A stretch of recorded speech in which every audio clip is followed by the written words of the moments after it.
Has there been a time when a healthcare provider assumed you couldn't make decisions for yourself because of a disability?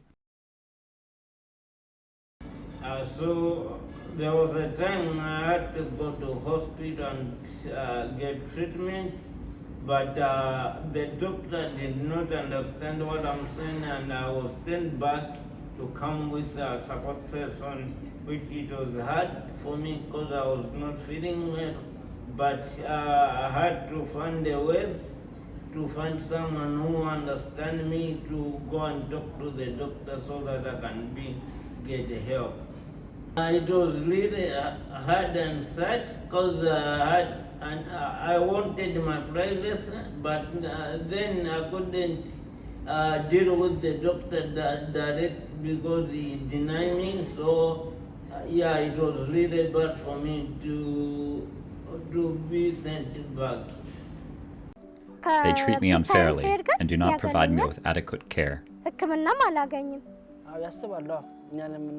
Medical professionals believe that persons with intellectual disabilities are incapable of making decisions for themselves, and they want to make such decisions for us. For example, when we tell the doctors about our health concerns, they don't listen. They want to talk to our parents instead. Yes, all the time, there was my mom and the doctor, and she is the one they have been addressing. They never addressed me.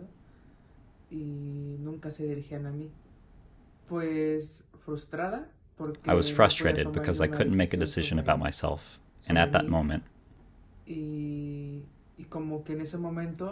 I felt confused because I wasn't consulted at all. Could you also discuss how a caregiver can support someone with an intellectual disability in giving informed consent?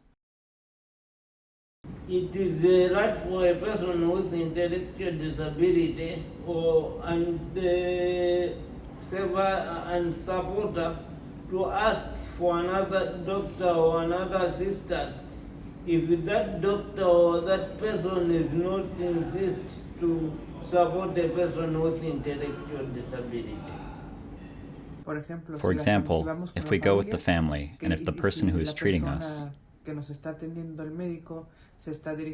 the doctor is going towards my mom, talking to her, she goes, "You know what? Talk to her because she is the one who is here. I'm just her support in case she needs me. But talk to her.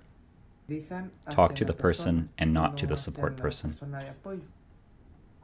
I wish physicians would assist me in receiving better medical treatment,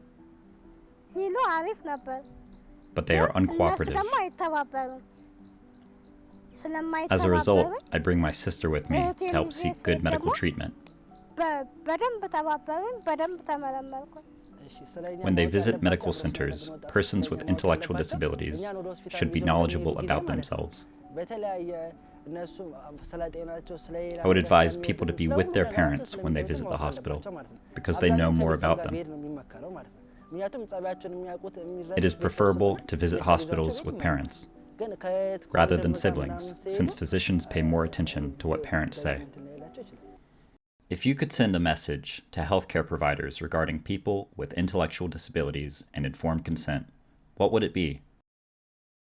Well, to work with supporters and carers of people with intellectual disabilities, to be respectful, you need to include the person with intellectual disabilities in the conversation. Don't assume that the decision the supporters making might not be the right decision. This is why the supporters are there to support and help the person communicate with people like doctors. The supporters are there not to make a decision. They're there to support, not to decide someone's life. This is why it's so important to have communication with someone with intellectual disability.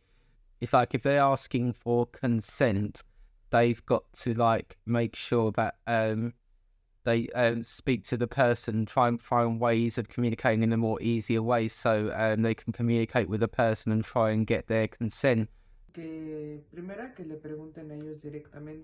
First, ask them directly if they want to be consulted and whether they would, like their parents or support persons to be present with them or not.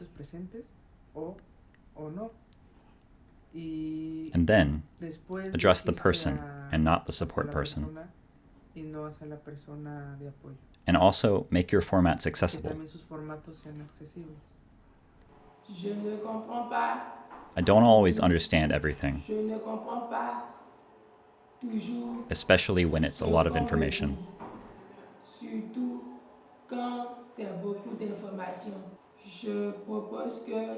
I suggest that doctors listen carefully to my concerns and treat me with respect.